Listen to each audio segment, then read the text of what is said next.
जनवरी को auto sector के लिए एक बड़ी खबर सामने आई है। अब एनवायरमेंट प्रोटेक्शन यानी end of life vehicles rules 2025 को लागू करने का फैसला लिया गया है।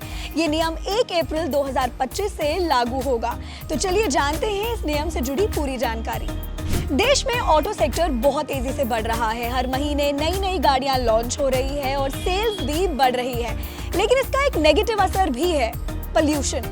पेट्रोल और डीजल गाड़ियों से निकलने वाला कार्बन एमिशन पोल्यूशन को बढ़ा रहा है। इसे कंट्रोल करने के लिए सरकार और कंपनियां मिलकर काम कर रही हैं। अब एनवायरमेंट प्रोटेक्शन यानी end of life vehicles rules 2025 के तहत पुरानी और अनफिट गाड़ियों को स्क्रैप करना जरूरी होगा।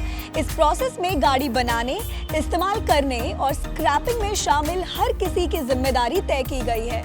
खास बात यह है कि ये नियम खेती के काम में इस्तेमाल होने वाले वाहनों पर लागू नहीं होंगे। बाकी सभी गाड़ियों के लिए ये नियम अनिवार्य होंगे।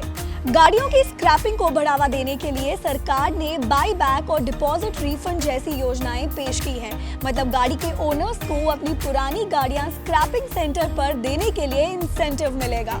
गाड़ी बनाने वाली कंपनियों को अब AIS 129 स्टैंडर्ड्स का पालन करना होगा। गाड़ियों को सस्टेनेबल तरीके से बनाना और पुराने वाहनों को स्क्रैप करना जरूरी होगा। गाड़ी के मालिक और बड़े कंज्यूमर्स को अपनी जिम्मेदारी निभानी होगी।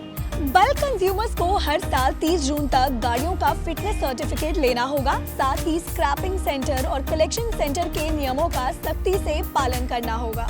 अगर इन नियमों का उल्लंघन होता है तो कंपनियों और स्क्रैपिंग सेंटर का रजिस्ट्रेशन रद्द किया जा सकता है। सरकार का ये कदम पोल्यूशन कम करने और सस्टेनेबल प्रैक्टिस को बढ़ावा देने की दिशा में बड़ा कदम है। एनवायरमेंट प्रोटेक्शन रूल्स 2025 से पोल्यूशन कम करने और ऑटो सेक्टर को ग्रीन बनाने की उम्मीद है।